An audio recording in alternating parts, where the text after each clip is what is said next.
Bom dia a todos. Sejam bem-vindos à sala temática de apresentação de trabalhos do Eixo 2, Ações Antrópicas sobre o Meio Ambiente. Inicialmente, em nome da comissão organizadora, eu gostaria de agradecer a presença de vocês no 17º Congresso Nacional do Meio Ambiente 2020, que tem como tema Participação Social, Ética e Sustentabilidade, que mesmo neste ano atípico, recebeu mais de 800 trabalhos no formato de resumo completo. Meu nome é Thais Corrêa, eu sou professora da Universidade do Estado de Minas Gerais, da Unidade de Frutal, e docente do Programa de Mestrado em Ciências Ambientais da UENG. Eu vou acompanhá-los na apresentação oral de trabalhos de hoje até o horário de 10 horas. De acordo com a dinâmica da apresentação, o congressista terá até 8 minutos para realizar a apresentação de seu trabalho. Caso esse tempo seja atingido, eu vou interrompê-lo, tá? Vou comunicá-lo que o tempo já atingiu os 8 minutos. E ao término da apresentação, eu farei alguns questionamentos sobre o trabalho desenvolvido. Tudo bem? Gostaríamos também de aproveitar a oportunidade para darmos o parabéns a todos que submeteram o trabalho ao Congresso Nacional de Meio Ambiente. Gostaria de convidar a primeira congressista, a Mariana Dias Ramos, para realizar a explanação do trabalho, que tem como título Análise espaço-temporal das alterações de concentração de NO2 na região metropolitana de São Paulo, a partir de dados orbitais. Bom dia, Mariana. Bom dia. Pode começar? Ok. Bom dia a todas e a todos. Meu nome é Mariana. Eu sou graduanda em Geografia pela Unesp Campus de Rio Claro e agora eu vou apresentar o trabalho do eixo referente à poluição atmosférica, no qual eu escrevi junto com a Bruna Paixão, mestrando em Ciências Ambientais, também pela Unesp. Então, abrindo as apresentações de hoje, meu trabalho se chama Análise espaço-temporal das alterações de concentração de dióxido de nitrogênio, NO2, na região metropolitana de São Paulo, a partir de dados orbitais. Bom, os níveis de poluição atmosférica em grandes centros urbanos, como a região metropolitana de São Paulo, estão diretamente relacionados à intensa e ascendente atividade econômica dessas regiões. Dentre os principais gases poluentes resultantes da combustão, se tem a emissão de nitrogênio reativo para a atmosfera. Esses se oxidam e formam o NO2, dióxido de nitrogênio, que por sua vez compõe a chuva ácida e demais compostos tóxicos que são nocivos à saúde, principalmente pessoas que têm problemas respiratórios. Nesse sentido, a região metropolitana de São Paulo destaca-se como uma das áreas mais críticas do estado em termos de poluição do ar. E segundo os dados da CETESB, que é a Companhia Ambiental do Estado de São Paulo, nessa área, a combustão de veículos, e principalmente os veículos pesados, representam mais da metade das emissões de NO2 na atmosfera. E em segundo lugar estão as emissões originadas pela atividade industrial.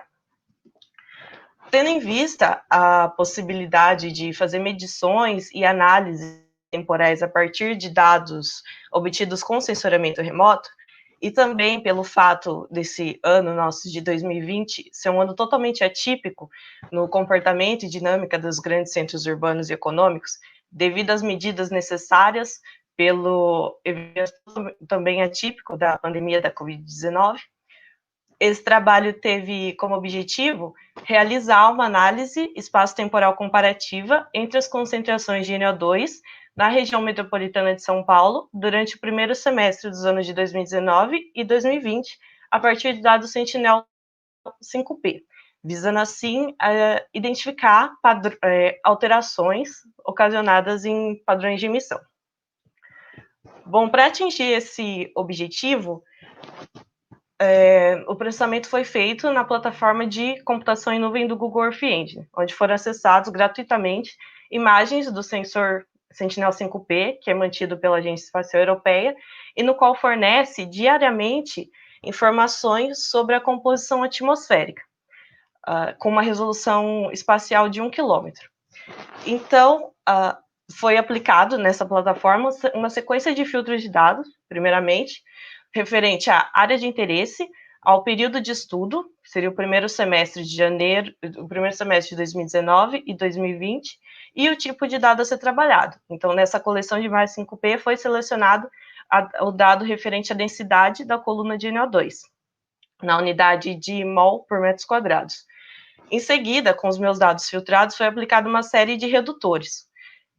Primeiramente, o redutor de soma, no qual, então, resultou em um raster que sintetizava a emissão acumulada mensal de NO2 em toda a região, em cada pixel que compõe a região metropolitana de São Paulo.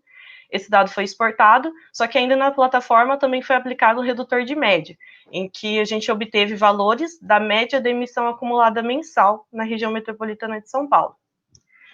Indo agora para os resultados, na figura 1, a gente... Obrigada. A gente percebe, se puder dar um zoom, por favor. A gente percebe na figura 1, que é referente à variação das emissões de NO2 na região metropolitana durante o primeiro semestre de 2019, que com o passar dos meses, há um aumento progressivo da amplitude, ou seja, da diferença entre os maiores valores acumulados observados na região. E esse é um padrão observado anualmente, devido a alguns fatores climáticos, principalmente referentes ao período de inverno, que diz respeito por exemplo, a falta de chuvas, aos ventos fracos e às inversões térmicas. Então, é comum esse aumento progressivo de altas medidas de NO2 encontradas na atmosfera. A gente percebe também que a região mais central, que a área mais central da região, que é referente ao município de São Paulo, e mais especificamente ao eixo das zonas do leste e oeste, há a maior presença, a maior incidência de altos valores de valores da alta densidade de NO2 na coluna atmosférica, e que isso é referente à alta circulação de veículos, principalmente veículos pesados nessas regiões. A gente percebe também a orientação dessa mancha de altos valores na direção sudeste, que é referente ao direcionamento de veículos e veículos pesados para carga e descarga, por exemplo, até o Porto de Santos, pelas rodovias estaduais, ou até para o acesso desses veículos para a rodovia federal BR-101. Quando a gente observa a figura 2, que é referente ao mesmo período para o ano de 2020, a gente percebe que há uma diminuição dessa amplitude observada no ano de 2019. A gente também percebe que a mancha na orientação sudeste, ela é menos expressiva em seus altos valores de densidade, isso ao longo do tempo. E esse padrão atípico de 2020, em relação a 2019, a gente pode dizer que é um comportamento atípico também em relação aos outros anos históricos registrados pela CETESB. Porque 2019 apresentava o comportamento padrão observado anualmente com poucas variações, mas 2020 apresenta um comportamento novo e atípico em relação a todos os dados registrados. E isso fica evidente na figura 3. A gente percebe que a partir de a partir de março, entre março e abril, houve uma inversão dos valores encontrados, valores médios de emissão de NO2 encontrados na região, e com isso a gente deve ponderar que foi a partir do dia 21 de março que foi decretado no município de São Paulo estado de quarentena, e posteriormente em todo o estado de São Paulo, e decreto estes que impunham medidas a serem adotadas de isolamento social, por exemplo, que resultam inevitavelmente em alterações na dinâmica desses grandes centros urbanos. Bom, para concluir, a gente pode dizer que a dinâmica das emissões de NO2 para o ano de 2020 apresenta um comportamento totalmente atípico em relação ao ano de 2019 e também aos outros anos históricos registrados pela CETESB, o que indica a adoção do isolamento social, que teve impacto direto no fluxo de pessoas, na produção industrial e no transporte de carga durante o período de quarentena, como um dos fatores determinantes para essa queda e comportamento atípico nos níveis de emissão. Ok, Mariana, muito obrigada pela apresentação. Gostaria de fazer alguns questionamentos, algumas perguntas para você, né? A primeira delas é se a metodologia que você utilizou, ela foi adequada para responder os objetivos propostos no seu trabalho? Obrigada, Thais. Sim, a gente escolheu processar os dados do satélite Sentinel-5P, que são dados diários e contínuos sobre os registros de NO2, tanto contínuo no tempo quanto contínuo espacialmente. E com esses dados, essa grande quantidade de dados processados facilmente na plataforma do Google Earth Engine, a gente conseguiu atingir o objetivo de verificar a alteração nos padrões de emissão, tanto espacialmente, como, por exemplo, de emissão da amplitude, e a alteração das orientações de incidências de altas densidades, tanto quanto os valores registrados. Entendi. E qual o principal resultado do seu trabalho? Acredito que seja evidenciar quando evidenciar o período e essa quantificação da diferença dos anos de 2020 e 2019 em relação às emissões de NO2, e também ao fato de que a gente pode relacionar esse mesmo período em que houve essa inversão, esse comportamento atípico, com os períodos de mudança e comportamento atípico adotados pela sociedade. Entendi. As suas conclusões, elas atenderam ao seu objetivo? Sim, acredito que eu também posso ressaltar que os dados do satélite Sentinel-5P, eles ajudam a reforçar a ideia de que o sensoriamento remoto, técnicas de sensoriamento remoto, podem auxiliar muito com esse tipo de análise de dados históricos e contínuos, e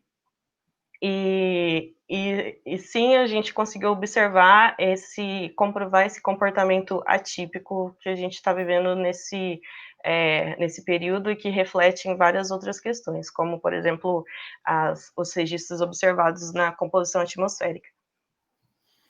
Ok, Mariana, excelente trabalho. Eu agradeço pela participação. Obrigada. Convido para a próxima apresentação a congressista Mirela Naves Barbosa, que vai apresentar o trabalho intitulado Características Químicas e da Microbiota de Solo de Cerrado em Processos de Reflorestamento. Bom dia, Mirela. Oi, bom dia, pessoal. Meu nome é Mirela Naves Barbosa, sou mestranda do curso de Ciências Ambientais na Universidade do Estado de Minas Gerais, da Unidade Frutal. O título do meu trabalho é Características Químicas da Microbiota de Solo de Cerrado em Processo de Reflorestamento. Introdução. O Cerrado é o segundo maior bioma brasileiro, apresenta alta biodiversidade, porém vem sendo desmatado cada vez mais, gerando impactos no meio biótico e, consequentemente, no meio abiótico. Considerando as comunidades microbianas, essas estão diretamente envolvidas nos ciclos biogeoquímicos. Entretanto, nosso conhecimento sobre as mudanças em sua composição, diversidade e funcionalidade em áreas de cerrado Triângulo Mineiro ainda é limitado. Assim, este trabalho teve como objetivo avaliar as características químicas e a microbiota da amostra de solo do Ecoparque Municipal de Sucupiras, em Frutal, Minas Gerais. Atualmente, este parque está em processo de reflorestamento. Ele foi cercado e o plantio de mudas nativas está ocorrendo com o objetivo de conservar a flora nativa ainda presente na área urbana. Então, como metodologia, nós fizemos aí uma caracterização geral da área de estudo, e a coleta do solo contemplou a retirada de 3 amostras do mesmo local com auxílio de uma pá manual. Aqui nós vemos o Ecopark, a entrada dele, temos aqui já árvores de grande porte, já existentes, e o plantio de mudas, né, visando aí a conservação desse local. Então, foi retirado 250 gramas de solo a 15, 25 e 35 centímetros da superfície e foi armazenado em saco plástico e enviado para o laboratório. Fizemos, então, uma amostra composta para determinar as características químicas e a microbiota do solo. Parte da amostra foi enviada para análise química no laboratório da Unesp, de Jaboticabal, e a quantificação de bactérias totais, solubilizadoras de fósforo, nitrogênio e potássio, e fungos totais foram realizados no laboratório da UENG de Frutal. Foi feito por meio de uma diluição seriada e foi cultivado em placas de Petri, em profundidade, em meios de culturas específicos, e em seguida as placas foram para estufa a 28 graus. Cada meio de cultura seguiu especificações e dias necessários de incubação para a posterior leitura das placas. Das colônias crescidas, nós fizemos aí a contagem, né, e posterior identificação morfológica através da coloração de grão. Os indicadores químicos foram quantificados em métodos como espectrofotometria e extraídos de soluções específicas. Como resultados, nós tivemos aí que, da avaliação geral da área, a gente observa que ela está realmente em transição, com presença de vegetação típica do cerrado, mas ainda contém espécies exóticas, como algumas gramíneas, e na tabela a seguir a gente apresenta os resultados aí das análises químicas, né, das concentrações de nutrientes do solo, que foi quantificado no Laboratório de Fertilidade do Solo da Unesp. Temos aí concentrações de fósforo, matéria orgânica, magnésio, cálcio, alumínio, a capacidade de troca de cátions e índice de saturação por bases. Pode subir, por gentileza.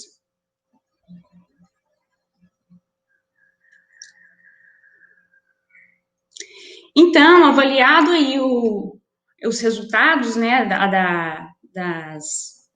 das análises químicas, foi avaliado que o teor de matéria orgânica está considerado alto, né, para os solos de cerrados, que tem por característica apresentar valores baixos. Quando da avaliação química do solo, observou-se também o valor de pH, com elevada acidez e baixa fertilidade, que já são características típicas de solos deste bioma. E considerando aí a contagem de bactérias encontradas, foi da ordem de 6,60 vezes 10 à quinta unidades formadoras de colônia por grama de solo seco, e fungos 9 vezes 10 elevado a 3 UFC por grama de solo seco. Para bactérias que estão envolvidas diretamente na ciclagem de macronutrientes, observou-se aí valores de 5 vezes 10 elevado a 4 UFC por grama de solo seco e 5,55 vezes 10 elevado à quinta UFC grama de solo seco para solubilizadores de fósforo e potássio, respectivamente. Os fixadores de nitrogênio foi o grupo de menor quantidade, sendo 7,3 vezes 10 elevado à quarta UFC por grama de solo seco. E da caracterização morfointurial, observou-se predomínio de bactérias gram-positivas em todos os meios de culturas avaliados, na sua maioria representado por cocos, que são essas aqui arredondadas, e bacilos são apresentados por bastonetes. Essas aqui são as lâminas da leitura de grão que a gente realizou, e como considerações aí, que não são, a gente não tem ainda considerações, nós temos dados, né, apresentados valores aí, quantificações, então as características químicas e da microbiota do solo ainda estão em fase de transição, e os efeitos, então, da recuperação por meio do reflorestamento e os manejos do solo da área precisam ser acompanhados ao longo dos anos, então fazer uma análise aí temporal, uma coleta de dados aí anual, de modo a apresentar um banco de dados, contribuir para dados e informações permitindo conhecer a dinâmica das populações microbianas neste ambiente e traçar estratégias de conservação dessa área. Algumas referências que foram utilizadas e nós agradecemos a todos que colaboraram no desenvolvimento deste trabalho. Ok, Mirela, obrigada pela apresentação. Então, pelo que você está nos apresentando, ainda tem muitos resultados a vir desse trabalho, certo? Sim, nós realizamos aí um trabalho, foi numa disciplina de microbiologia ambiental, cada grupo pegou um solo de uma área diferente, uma área com cultura de sorgo, uma área natural, que foi o meu caso, e aí nós estamos coletando os dados para criar um banco de dados e fazer essa análise temporal dessa alteração do reflorestamento, né, da influência desse reflorestamento nessa comunidade microbiana. Entendi. Então, espero que, né, nas próximas edições do nosso congresso, você traga mais informações a respeito desse trabalho, né? Sim. Eu queria fazer uma pergunta a você, qual a importância do monitoramento de micro-organismos para a recuperação de áreas degradadas? O monitoramento da microbiota, ela é importante, pois eles são, assim, essenciais para o desenvolvimento das plantas, né? Eles resgatam, fazem ciclagem dos nutrientes, trazem para o solo e levam para os organismos superiores, né? Para o crescimento, para o desenvolvimento. Então, assim, quanto melhor e maior a quantidade de organismos que têm aí uma boa qualidade ambiental, eles vão oferecer suporte e manutenção para esse desenvolvimento das plantas, para auxiliar no maior índice, maior rapidez no reflorestamento desta área. E esses dados, eles poderão ser aplicados em outras áreas futuramente, né, extraindo aí quantidades e qualidade dessa microbiota. Entendi. Qual o principal resultado desse seu trabalho, né, que você já realizou até o momento? Então, nós temos aí que teve uma alta quantidade de matéria orgânica. Isso é importante, pois faz o resgate de carbono, né? E leva isso para as plantas. Então, a princípio, a gente tem isso, uma boa quantidade de matéria orgânica já incorporada nesse local. Ok. E as suas conclusões, elas atenderam ao objetivo proposto no trabalho? Atenderam, a gente fez conseguiu quantificar, conseguiu avaliar a microbiota, e a gente já tem aí resultados parciais, né, dessas características desse solo, dessa amostra de solo coletada. Então, nós já temos resultados aí da caracterização desse solo, quimicamente e microbiologicamente. Entendi. Então, muito obrigada, Mirela, pela participação, né? Eu gostaria de convidar agora a terceira congressista, a Letícia Medeiros de Araújo, que vai apresentar o trabalho cujo título é Perspectivas Ambientais a partir de instrumentos previstos pela legislação, estudo na bacia hidrográfica do Jundiaí Mirim. Bom dia, Letícia. Bom dia, meu nome é Letícia, conforme apresentado. Eu vou apresentar, então, esse trabalho. Eu sou arquiteta e urbanista, sou mestranda no curso de ambientais da Unesp, Sorocaba, e então vou apresentar o trabalho para vocês. Quero introduzir esse trabalho, então, falando do plano diretor, que é uma lei de competência municipal para uso e ordenamento e ocupação do solo. Então, foram analisadas as legislações com relação ao plano diretor de cada município da bacia hidrográfica do Rio Jundiaí Mirim. Então, os municípios estudados foram os municípios de Campo Limpo Paulista, Jarinu e Jundiaí, conforme a Lei Complementar 535 de 2019, 97 de 2006 e 8.683 de 2016, que são as legislações vigentes do plano diretor atualmente.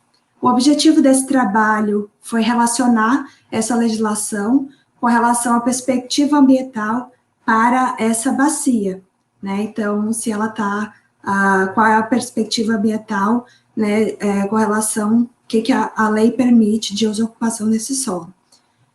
Com relação à metodologia, foram utilizados, então, foi feito um elemento gráfico, que é um mapa, e ele foi utilizado os perímetros urbanos de cada município e sobreposto, então, o perímetro da bacia hidrográfica, e a gente pode perceber depois no resultado que dá para ver bastante o macrozoneamento dos 3 municípios com relação à bacia, né? Então, ele foi desenvolvido no software ArcMap e no Adobe Photoshop. Para os resultados, gostaria de dar mais um aí, então, na figura 1. A gente pode ver o perímetro da bacia em azul, então, a maior parte da bacia está localizada no município de Jundiaí, a segunda maior parte no município de Jarinu, e, por fim, a Campo Limpo Paulista. Eu vou dividir, então, por município, vou começar falando de Jundiaí. O município de Jundiaí, ele foi estudado por um diretor de 2016, porém já foi feita uma atualização desse plano diretor, que eu vou falar para vocês, mas basicamente ele divide a zona da bacia em duas zonas, e zona de proteção e recuperação ambiental, que tem um coeficiente de aproveitamento baixo, considerado baixo de 0,3, que é o coeficiente de aproveitamento. A relação entre a área da edificação e o lote. E a taxa de ocupação é de 10%, então é uma taxa de ocupação muito pequena, e a taxa de permeabilidade, que é a permeabilidade da água pluvial dentro do solo, de 80%. Então, é muito alta, dificulta muito a expansão urbana e rural dentro da bacia. E a outra zona que está localizada é a zona de desenvolvimento periurbano, que é considerado para atividades só agro-silvopastoriza. Então, ela preserva bastante a área da bacia no município de Jundiaí. Nesse novo plano diretor de 2019, final de 2019, que foi feita a revisão, que é a Lei 9.321, ele já coloca uma área da bacia como área de expansão urbana, com taxa de permeabilidade muito, muito baixa, chegando a zero, dependendo do tamanho do lote. Então, é uma área a ser considerada. As outras zonas atendem a taxas pequenas de ocupação e grandes taxas de permeabilidade do solo para preservar a bacia. Já o município de Jarinu, a gente vê que é a segunda maior parte, ele permite ao plano diretor uso industrial. Então, isso fica muito contraditório, porque ele fala que é uma zona de qualificação ambiental e permite uso industrial sem determinar a taxa de permeabilidade e taxa de ocupação. Então, dá margem para expansão industrial nessa área, que é preocupante.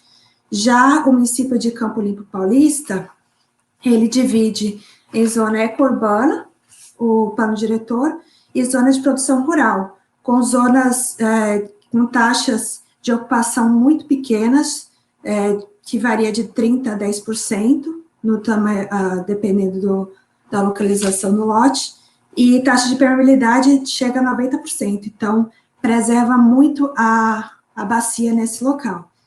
Então, vamos já para a conclusão. Parte da conclusão. Mais para cima.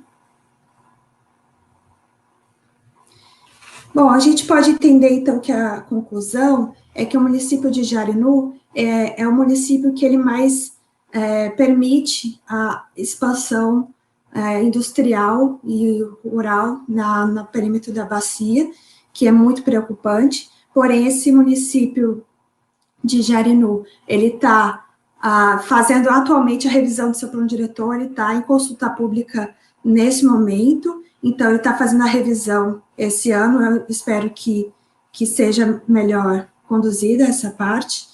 E o município de Jundiaí, ele foi feita a revisão no final do ano passado, e ele permite zonas de expansão urbana, que é a zona de qualificação e desenvolvimento urbano, que atende, então, taxa de permeabilidade muito baixa, que é preocupante também. Já o Campo Limpo Paulista tem um zoneamento bem interessante para a área da bacia. Então, é importante que seja feito uma gestão e um manejo integrado, né, desses 3 municípios com relação a essa bacia de drenagem, por conta de garantir uma melhor disponibilidade da água, de captação de água para a população, que essa bacia é muito importante para a população desses 3 municípios. E, basicamente, foi esse o trabalho que foi desenvolvido. Ok, muito obrigada pela apresentação, Letícia. Eu gostaria que você falasse para a gente um pouquinho mais da relevância do estudo dos instrumentos legais sob a perspectiva ambiental. Você pode trazer essa colocação para a gente? Claro, como meu papel até da minha formação de arquiteto e urbanista, É importante a gente entender que a legislação, ela dá permissividade, né, para a expansão e ordenamento do solo, então a legislação, ela é muito importante, né, porque ela vai determinar toda a uso e ocupação do solo. Então, qual é a relação disso com a bacia hidrográfica, né? Então, eu posso, dependendo do uso, posso gerar poluição difusa, eu posso gerar vários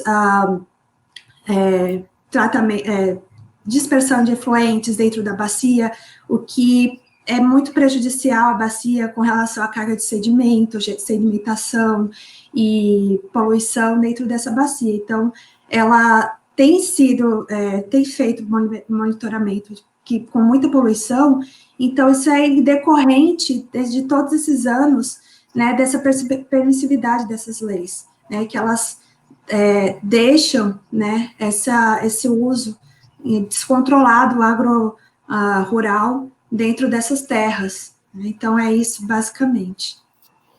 Ok. Qual o principal resultado do seu trabalho?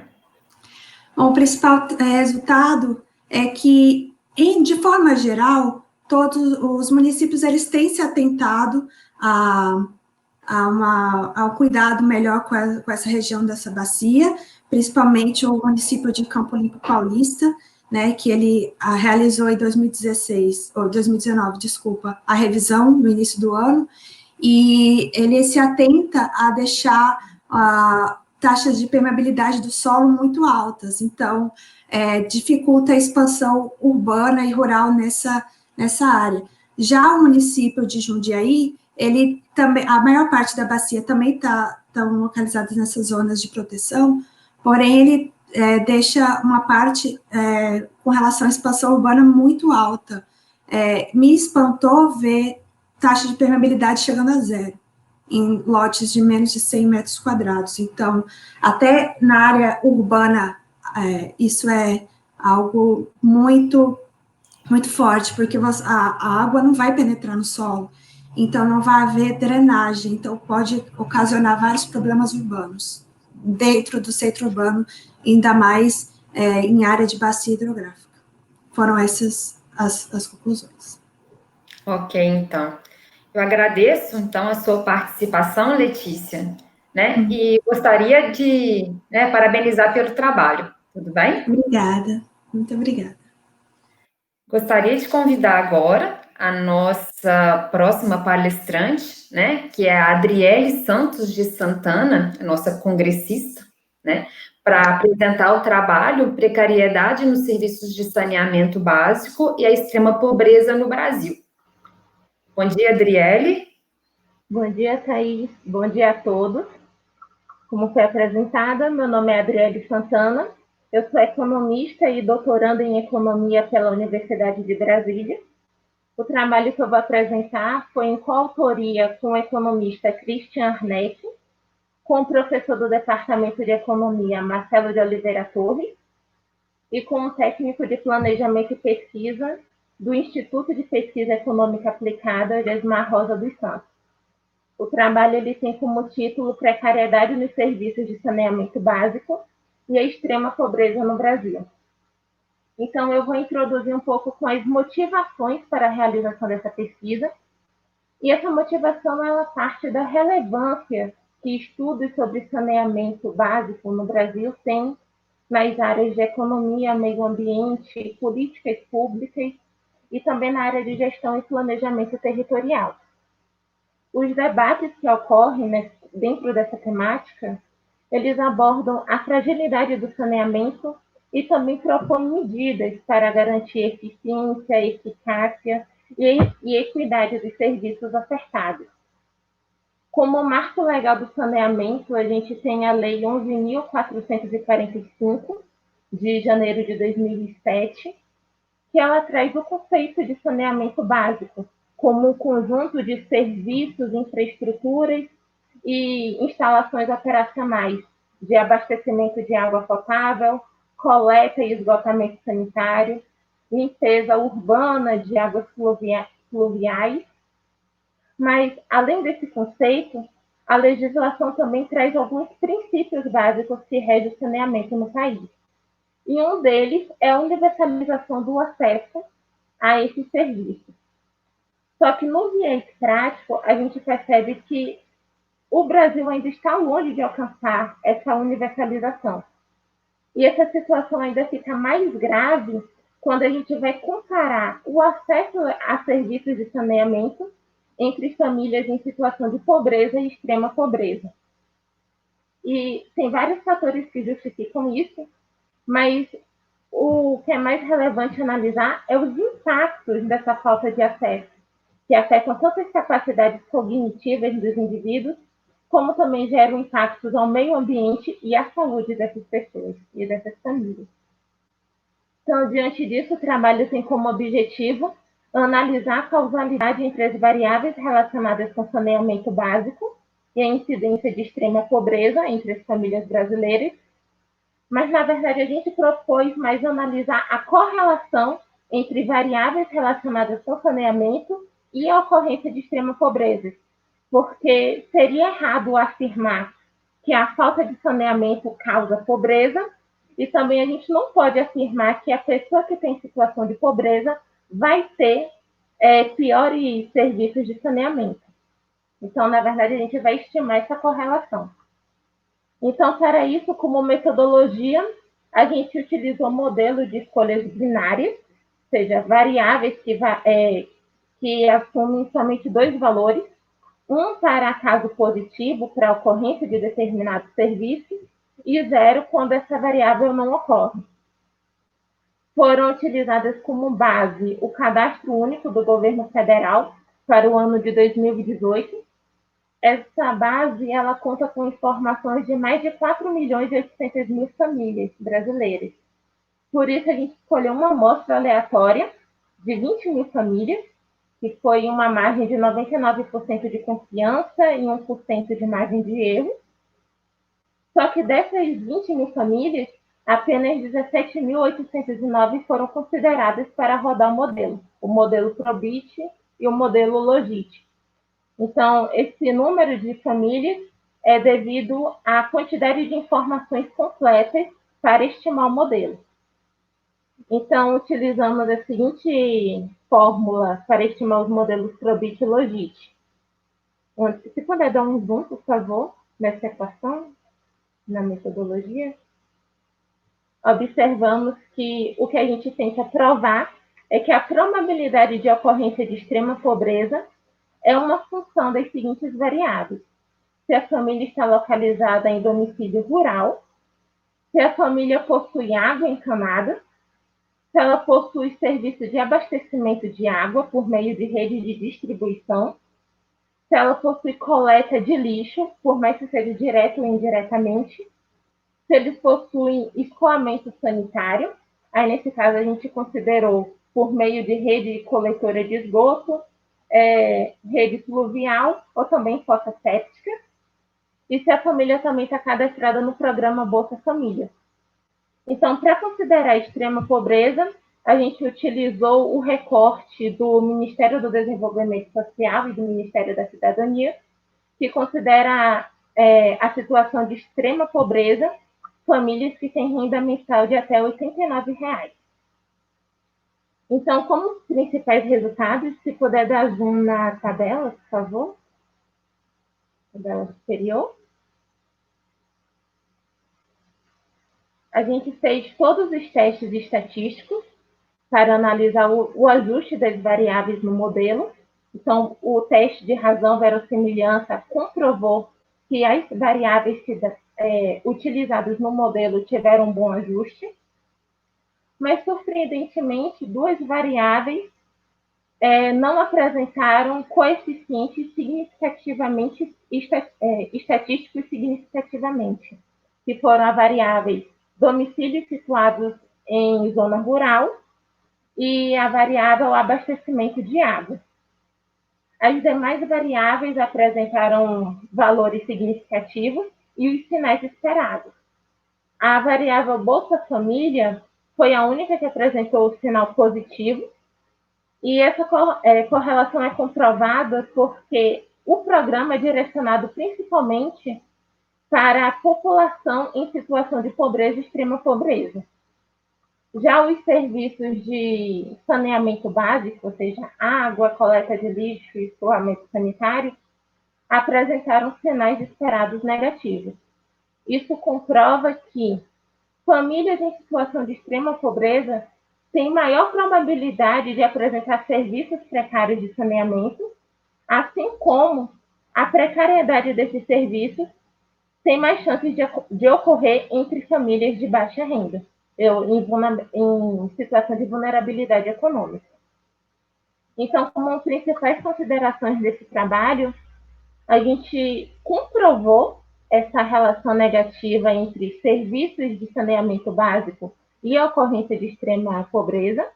Então, a gente conseguiu comprovar os objetivos e a gente também verificou que esse acesso universal proposto pela legislação do saneamento no Brasil ainda está longe de ocorrer no viés prático.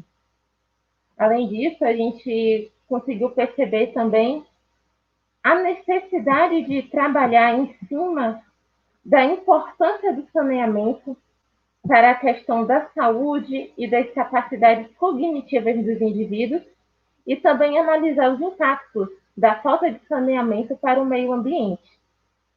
E, além disso, a gente pode auxiliar também a questão de políticas públicas visando direcionamento de recursos tanto para famílias quanto para municípios que apresentam essa situação. Então, com isso, eu encerro o meu trabalho e eu gostaria de agradecer pelo espaço de poder divulgar essa pesquisa. Obrigada, Adriele, pela apresentação do trabalho, né? Então, acompanhando a sua apresentação, nós observamos que o tema, né, ele se encaixa bem dentro do que vem sendo discutido pelo Congresso, né? Que é a participação social, ética, né? Ações sustentáveis. Então, nós agradecemos muito pela sua colocação, pela apresentação do seu trabalho. E eu gostaria de ver, né, perguntar a você qual o impacto antrópico no meio ambiente que você vislumbrou para realizar essa pesquisa.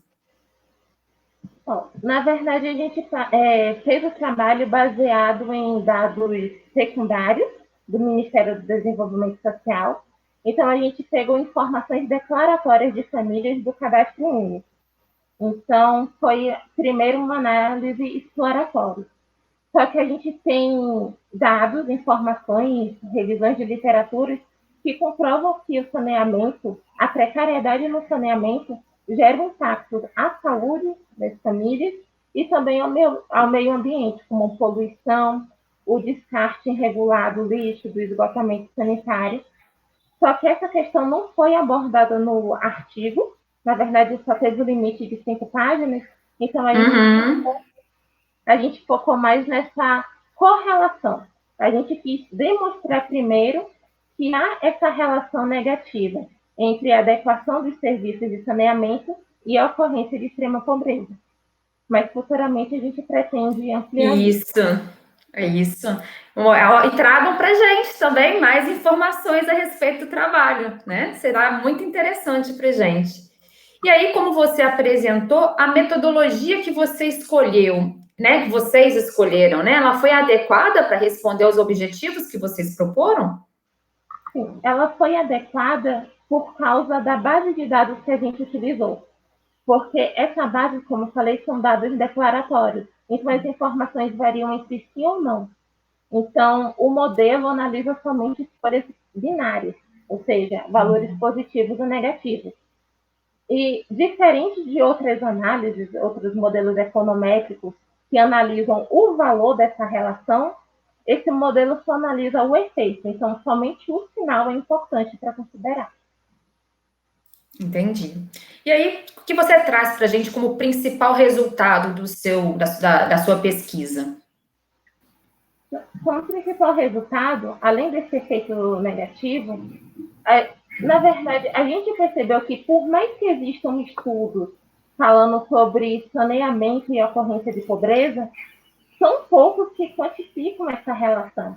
Então, o principal resultado foi poder quantificar e também alertar para essa falta de universalização.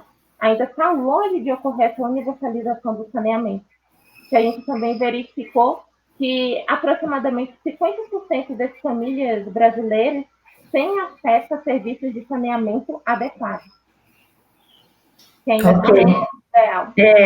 Né? Muito obrigada, tá, pela sua apresentação. Eu gostei bastante do trabalho, espero, né, conhecer mais resultados do seu trabalho posteriormente. Tudo bem? Eu que agradeço, Thaís. Obrigada. Obrigada.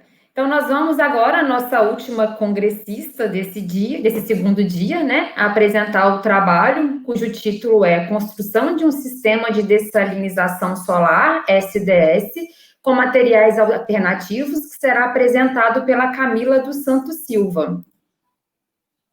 Olá, Bom gente. dia. Bom dia. Estão me ouvindo bem? Sim.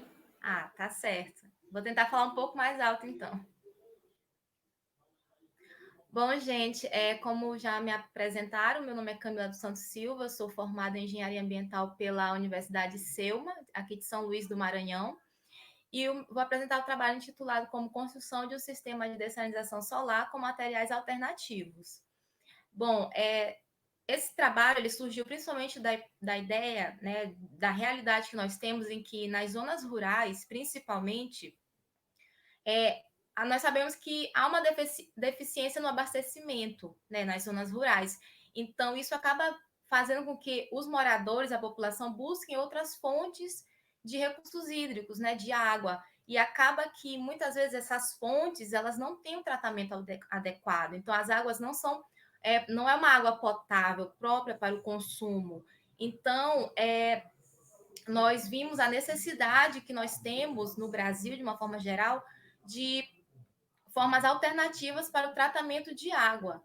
Então, o objetivo desse trabalho ele foi buscar uma forma, avaliar a viabilidade da utilização de um sistema de dessalinização solar para o abastecimento humano.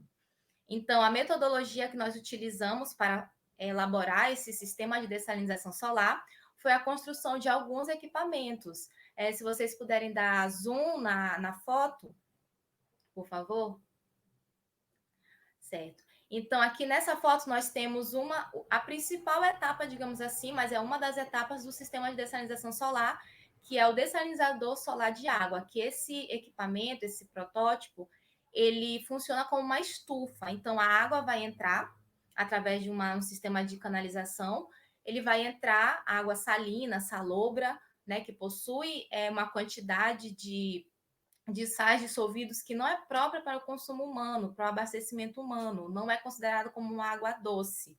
E esse consumo não é apenas o consumo consultivo, né, de ingerir, mas também lavar uma roupa, tomar banho. Então, a salinidade em excesso acaba ocasionando alguns problemas de saúde. Então, é necessário que a gente utilize água potável para todos os ambientes, para todos os tipos de consumo. Então, esse é o dessalinizador solar de água, que ele funciona como uma estufa, então a água vai entrar, ela vai aquecer através dos raios solares, ela vai evaporar e em contato com esse telhado, que ele é feito de policarbonato, a água vai condensar devido à diferença de temperatura, ele vai condensar, vai escorrer e vai ser coletado por uma tubulação, que foi feita de tubo de PVC. Então, essa água que vai evaporar, os sais acabam ficando depositados no fundo, nesse fundo de alumínio, né? Que nós também revestimos essa estufa, digamos assim, com uma folha de alumínio, de laminado de alumínio, para potencializar ainda mais esse aquecimento. Então, esse sistema ele possui uma série de elementos, como essa estufa, que é o dessalinizador solar de água, uma central de monitoramento, que nós fizemos através de uma placa microcontroladora, para fazer essa comparação tanto da temperatura e da umidade que está dentro dessa estufa, quanto a temperatura e a umidade que está no ambiente, para nós vermos realmente a variação, as melhorias que acontecem, a elevação. Nós fizemos um aquecedor solar também, então a água, antes mesmo dela entrar nessa estufa, ela já entra aquecida fazendo com que isso aumente a temperatura da água e diminua o tempo necessário para que essa água evapore. Né? Então, o sistema ele possui algumas etapas, eu não vou falar todas para não ficar muito longo, mas a principal é esse dessalinizador solar de água que funciona como uma estufa. Bom, e entre os resultados, esse dessalinizador ele possui um volume de 50 litros. Nós fizemos um protótipo, então ele pode sim ser expandido, pode aumentar tanto o seu volume, quanto a sua área de incidência solar, que vai aumentar ainda mais o aquecimento e, consequentemente, a evaporação. Então, como resultados, nós obtivemos que o aquecedor, a água que sai do aquecedor, que é antes de entrar no dessalinizador, a média foi de 38 graus e meio, enquanto que na fonte de água que alimentava esse sistema, a água era 31 graus e meio, né? Então, houve um aumento significativo dessa temperatura antes mesmo de entrar no dessalinizador solar. Então, após 9 dias de monitoramento, né, que nós fizemos um intervalo, nós coletamos, porque as sondas que nós utilizamos para fazer a análise e a coleta de dados de temperatura e umidade, elas funcionavam em 5 segundos. Né? Então, a cada 5 segundos, ela coletava aquele dado e armazenava. Então, nós juntamos, agrupamos analisamos os dados relativos de 10 em 10 minutos. Então, de 10 em 10 minutos, nós observamos o comportamento que aconteceu dentro desse dessalinizador, que foi essa elevação da temperatura. Então, ao longo desses 9 dias, nós tivemos uma média de 128,68 ml de água. Então, por dia, em média, nós tínhamos 126,68 ml de água dessalinizada. Então, a água que entrava salina, né, ela entrava com excesso de água, nós fizemos um teste com 5% de água, né, então uma água considerada realmente salobra. Então, essa água entrou com 5% de concentração de NaCl e saiu com 0% de NaCl. Então, houve a dessalinização completa dessa água. Então, como resultado, nós obtivemos esses dados, essas informações, e a conclusão que nós temos de tudo isso é que é possível utilizarmos esse sistema para ser um complemento para o abastecimento em áreas onde o abastecimento seja defasado. Então, é possível que esse protótipo, que esse sistema seja expandido, que nós fizemos um protótipo apenas para análises. Então, é possível que ele seja expandido, é possível que ele seja dimensionado para maiores dimensões, o volume maior, uma área de incidência maior, que vai aumentar tanto a incidência solar quanto o aquecimento dessa água e, consequentemente, o volume de água que é dessalinizada por dia.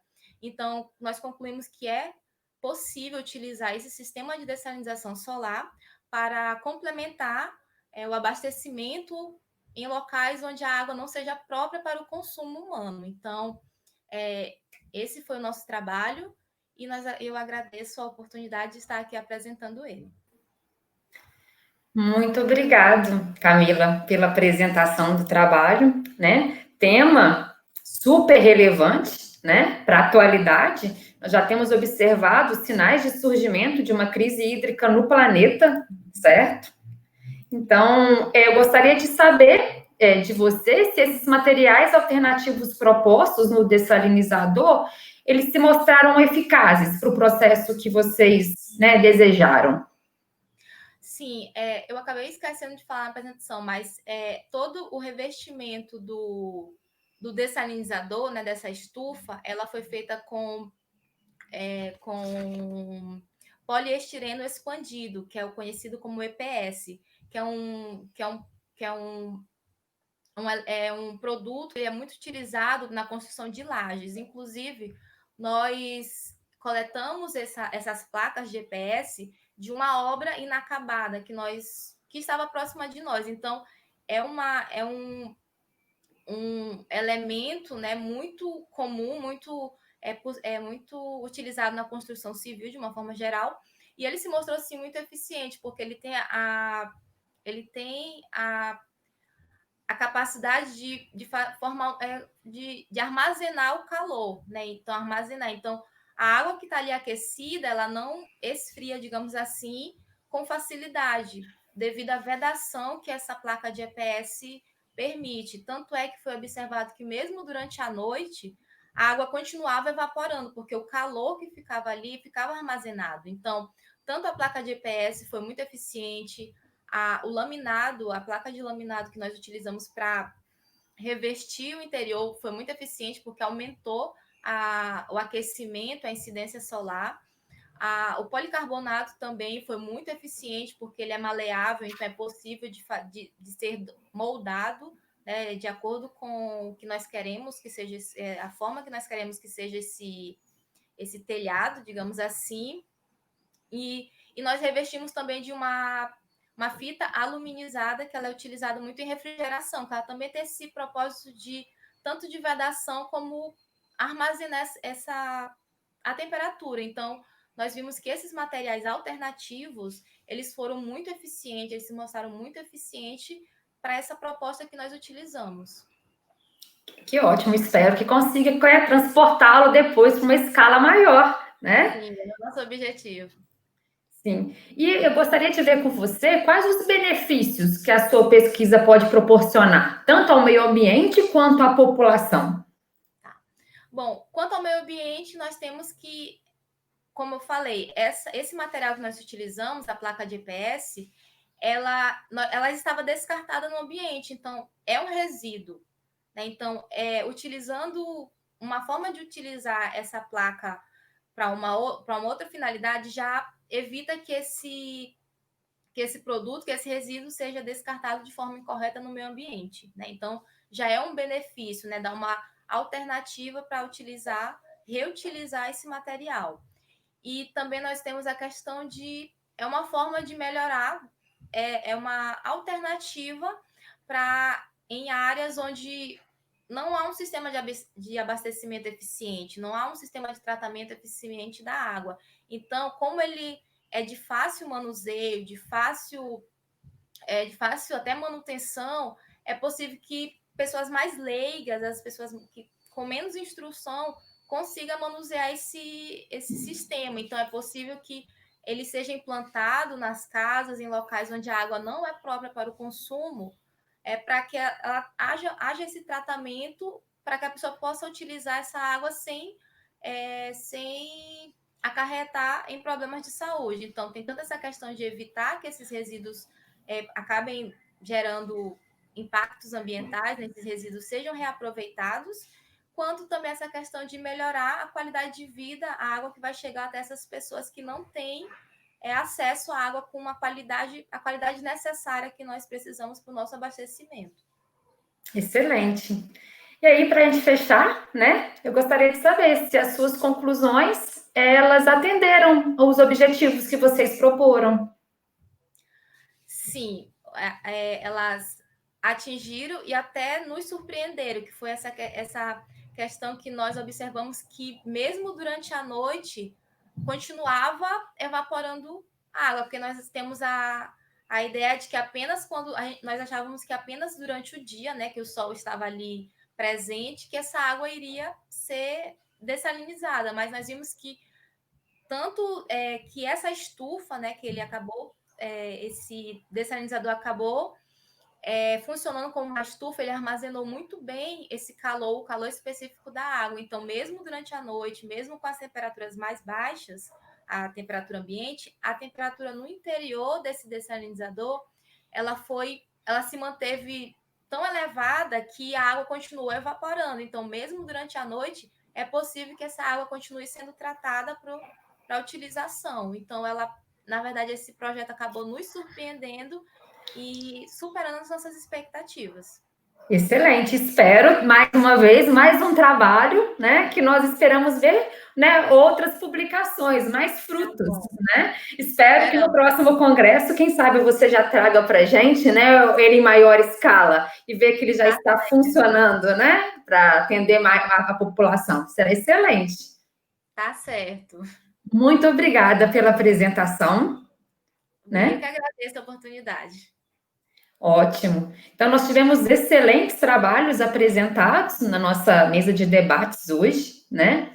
E eu gostaria de informar, né, a todos os congressistas que estão nos acompanhando que os demais trabalhos do Congresso eles estarão disponíveis em breve no site do evento, que é www.meioambientepocos.com.br, onde estarão os anais do evento, tá? E vocês podem também assistir todas as demais apresentações no YouTube do Congresso, youtube.com/CNMA-Pocos. Antes de encerrarmos, eu gostaria de convidar todos os congressistas presentes na sala para acompanharmos a mesa de debates, que será agora às 10 horas, que tem como título, como temática, a Covid-19 e as perspectivas, Rede Internacional de Pesquisa em Desenvolvimento Resiliente ao Clima. Desejo a todos um ótimo dia e um excelente congresso.